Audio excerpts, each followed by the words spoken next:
What's popping out there, world? And welcome to another edition of TJ Sports Nation, presented by your boy TJ, straight out of KC.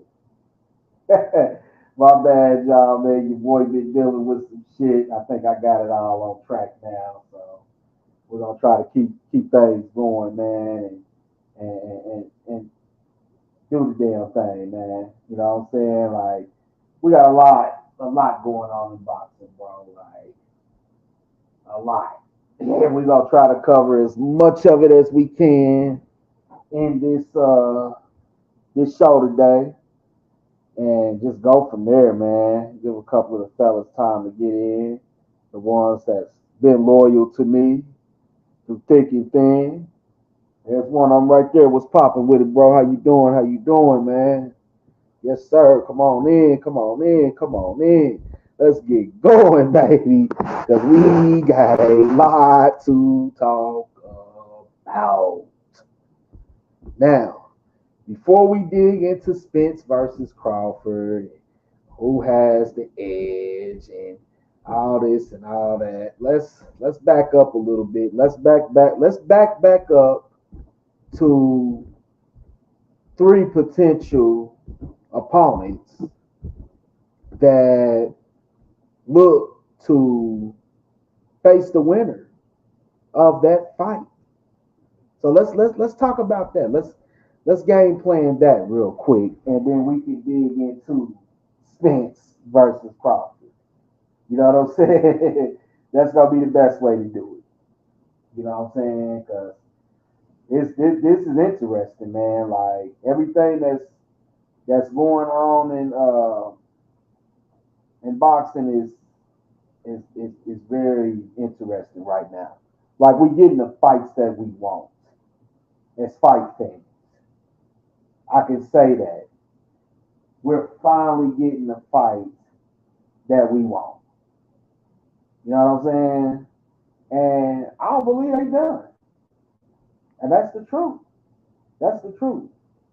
Now, over the weekend on Showtime Boxing, we watched Gerard Boots Ennis from Philadelphia take on Roman Villa. Now, Roman Villa just got a huge win that nobody seen coming against Rashidi Speedy Ellis, man. You know what I'm saying? And around that time, maybe a little bit after, we watched your boy Boots Ennis have a little bit of trouble against a white guy named Karen. Karen gave my dude some trouble. You know what I'm saying? And matter of fact, yeah, that was like the same fight card. So now we ended up getting Villa versus Boots Ennis. And Boots Ennis set a goal to absolutely destroy Villa and show why he should be that next guy up to face the guys I'm getting ready to name. You know what I'm saying? So Ennis stopped him in the 10th round. In the 10th round, he got him up out of there. Mind you, Villa had never been down in none of his fights that he's ever had. And Boots just laid the pressure on him the entire fight. I might have gave Villa one round, if that. If that. I gave him one round, if that. That's the truth. I think I gave him one round. Yeah, if I'm not mistaken, yeah, I think I gave him one round. And that's the truth. You know, and it's not to take nothing away from Villa. Villa is a hell of he's a hell of a competitor. He's a hell of a boxer. Make no mistake about it. He was no slouch. This was definitely a step up fight for Ennis at the welterweight. It definitely was. It was a huge fight for him. He came, he conquered, he did that shit. And he says he wants anybody. He wants Staniosis, which we're going to get into that. He'll take Staniosis. He'll take Virgil Ortiz, which we're going to get into that. He'll take Keith Thurman. He'll take Ugas. But ultimately, he wants the winner of Spence versus Crawford. Now, Boots is willing to sit, take care of a couple of opponents, because he knows that Spence and Crawford got a rematch clause for a second fight, possibly even a trilogy. Well, we're going to get into that. So what do I think Jerron Boots Ennis going to do next? What do I think could happen? I think he sits back right now and he waits to see who wins the Ugas Thurman fight. If and when it gets made, they looking at maybe September, they probably a fight sometime in there. I think I can see him logically getting the winner of that fight later on this year. And then sometime next year, if, Spencer Crawford, then, it depends. A lot of it right now with Boots Ennis, I think, depends on what happens on July 29th against Spence versus Crawford. And if it's a one-sided fight, like Boots said, whether or not that person that gets their ass whooped, whether it's my boy Earl or whether it's T Bud, you know what I'm saying? Whatever the case, if the opponent doesn't want the rematch, then that elevates Boots to jump in there pretty quickly, man, and get that matchup against the winner. But he got to get through Ugas or he got to get through Thurman. You know what I'm saying? Stanliosis, being out a year, he gonna want to fight somebody, so I don't see him jumping right in the ring with Boots at all. I just don't. You know what I'm saying? Because I feel like that's gonna be a dangerous situation for him if he did that. Because he's literally been out a year. Virgil Ortiz and him were supposed to fight on 3 different times. Virgil got some health stuff going on, and he ended up passing out last week sometime. So the fight's not going to happen, and it's probably never going to happen. And that's a hell of a matchup right there between Stanliosis and Virgil Ortiz. A lot of us true boxing fans wanted to definitely see that fight because you got two young competitors in the beginning of their careers, really, you know what I'm saying, between Virgil Ortiz Jr. and Stanliosis all day. Even though I was giving the edge to Virgil Ortiz Jr., he's got to get his health right or retire. It's just that simple. Now, I don't know all the medical details of what's going on with him, but, if he's had to pull out of this fight on 3 different occasions. So he has to get himself straightened out, and I'm praying that he does. I'm wishing him a speedy recovery. I want to see him back in the ring, man, because he's one of these guys at the welterweight division, man. We want to see Virgil Ortiz fight one of these top dogs too. It's just that simple, bro. Now, when you look at it, who would I really want to see Boots in his face next? Keith Thurman. What better way? Mm-hmm. Keith Thurman, y'all. Keep it real with me. Y'all can't tell me they're in a good ass fight. Keith Thurman and Boots, man, is a pay-per-view worthy fight. I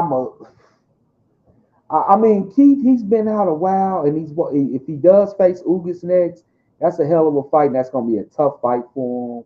But I think if Thurman, box him like I know that he can, and keep that good jab that I think Ugas got. If he can keep that shit at bay and use that good defense, use that good footwork that I know Thurman has, I get an edge to Thurman to beat Ugas by decision, even though it's not gonna be easy. It's not gonna be easy. It's not, and that's the truth. It's gonna be a hell of a fight between them. And then Ugas, coming off I don't think he's fought since he fought Earl. Let me triple check, y'all, but I don't think he's fought since he fought Earl. That was over a year ago. So I guess it's a fair fight because they both gonna have some rust. Yeah, he hasn't fought since Earl. That was over a year ago. So we definitely want to see Ugas back in the ring. It makes for a hell of a fight. Both guys coming off kind of long layovers a little bit. Both guys, Ugas ain't got a lot of chances left. He lose this one, he pretty much in the doghouse. And that's the truth. Hell of a fight. I got Keith Thurman pulling it out. I think Keith Thurman is real slick and slick enough and can box real good defense and got hella defense. You know what I'm saying? I got Keith Thurman. I got Keith Thurman edging out Ugas. I think that's the perfect fight. Now, would I like to see Boots fight probably one more time this year? No doubt. I highly doubt it'll be against one of your cats, but who knows? It could be if they can get that fight made and signed quickly because nothing's been confirmed yet. But if they can get that fight signed and made quickly, that shit would be dope. That shit would be dope. Now, when you look at Ennis and you look at Keith Thurman, to me, that's a 50-50 fight, man. They both big. They both, Ennis is a big dude, man. Jaron Ennis is a big cat, man. And he makes 147 comfortably. He weighed in at 145 the other day. You know what I'm saying? So it gets more and more and more and more interesting, man. Like it's getting real in the sport, man. Like if you ain't tapping in, you better tap in. So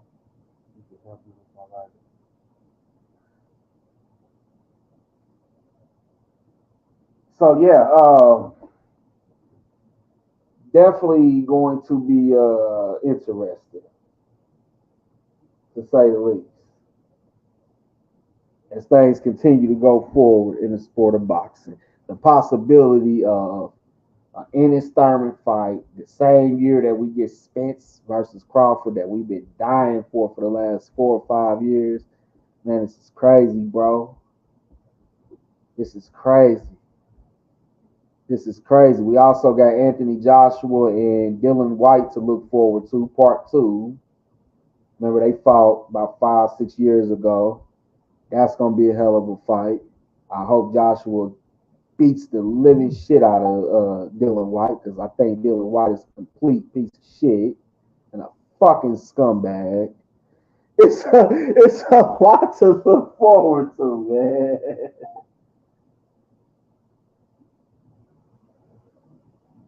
It's a lot. It's a lot to look forward to, and that's the truth. This is crazy. So let's get to the big fish and the big bud. Hey, because we gonna roll Bud up and smoke him on July 29th. Do you hear me? Okay, y'all. Check your boy out. Who has the edge on July 29th? Man, in so many ways, this fight scares me green, y'all. It scares me green. Because Crawford is very capable of winning this fight. Now I know, everybody say, "Oh, Spence, he's too big." But the way he boxes, the way he can switch stances from orthodox to southpaw, that footwork, man, he's very capable of winning this fight. But And Bud got all the reasons in the world to win this fight July 29th. It's his mother's birthday. Uh, I mean, him and Bomac just talking big shit, looking like a damn grown ass man sitting in a preschooler's chair. Like it's big motherfucker. They talking big shit. But to be honest with you, man, all that don't even matter. Man down, strap season, Mr. Omaha, you're going down, buddy. Period. You needed all them fights. You had to fight that fucking bum back in December on BLK Prom. You done did this, you done did that, and now you finally accept the terms of the fight and whoop-de-doo. So it's signed, still delivered, and it's on and popping. And y'all are about to see, y'all about to witness greatness, but y'all are about to witness an ass whooping at the same time. At the end of the motherfucking day. I think it's going to be competitive for about the first 4 or 5 rounds. They're going to kind of fill each other out the first couple of rounds. We all know Terrence is a slow starter, and I don't see that changing. But I just think when Earl start digging to that body, start pressing Crawford, because I'm expecting Crawford to run a little bit as he gets close to the ropes, because he don't want to get hung up on the ropes by Earl. He don't. And that's the truth. That's the truth. So, at the end of the day, Earl and Derek, they already hip to this shit, y'all. They in the gym training right now. Because Earl gave Terrence his props. And he made it clear. His footwork, that is concerning to Earl. It is. You know, but at the end of the day, Earl gonna press him. He gonna finally get him up against the ropes. And them body shots, I just think them body shots is gonna be too much for Crawford. I'm just keeping it real, man. Crawford come from a way smaller division, bro. Way smaller division, bro. So when Crawford get the, you know, he's gonna do his thing. He's gonna, you know, fight a good fight. But we've watched Crawford get hurt against smaller opponents. Mean Machine. You know what I'm saying? He's not as big as Earl. You know what I'm saying? Or even if you go back to 140 or 135, we've seen Crawford get hurt. Gamboa had him hurt. So if guys like that were able to take advantage of the so-called pound-for-pound boxer, what makes y'all think Spence can't do it? Come on, man. Have you looked at them two? Look at my profile picture. I'm gonna stream you right now. The only thing I can say that Terrence Crawford is gonna bring to the table against Earl Spence is that footwork. Okay, that is about it. I don't think that Crawford can hurt Spence when he does land, whether a jab, whether a hook, whatever the case, man.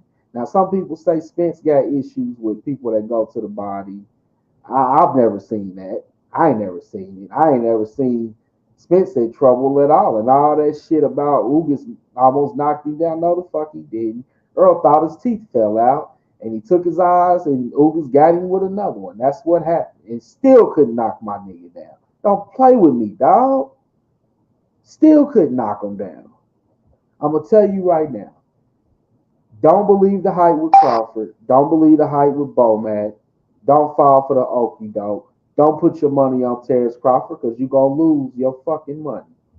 Man down, strap season, okay? Once Earl get him figured out and he cut that ring off, you can kiss your boy Crawford in his ribs goodbye. Period. I think Earl stops Crawford by the 9th round. Bomac going to throw in the towel because Crawford going to be in the corner talking about, nigga, I can't feel my motherfucking legs. Guarantee you that, dog. Don't play with me, man. Keep me real. Keep it a buck, man. I'm telling you, keep it real. I'm just saying, yo, it's gonna be a hell of a fight. It's gonna be a competitive fight, but I got Spence stopping him by the ninth round. Sorry, I got Spence. I'm sorry. He's been in the bigger fights. He's been on this stage many times, a lot more than Crawford. Man, man, down strap season, man. Earl need that belt. Earl need that belt to become the undisputed. It's over, man.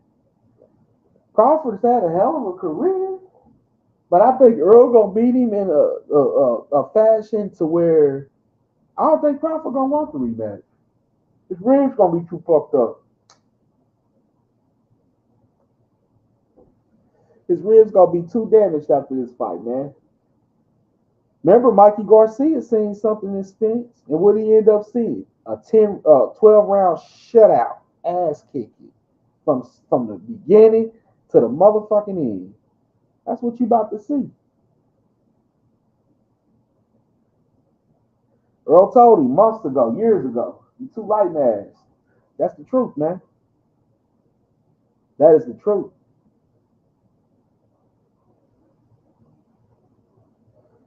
So make sure y'all tap in order to fight. Don't stream it. Don't do none of that. Order to fight. Root for who you gonna root for. Get your popcorn ready. Okay? And roll. Look, matter of fact, just break your shells down. Whether you use Dutchess, Swishers, HDs, raw papers, raw cards, whatever you use, get ready because we're gonna have plenty of Terrence Crawford blood to put in your motherfucking blunt. Because we gonna roll them up and smoke them July 29th. Man down, strap season. See y'all tomorrow.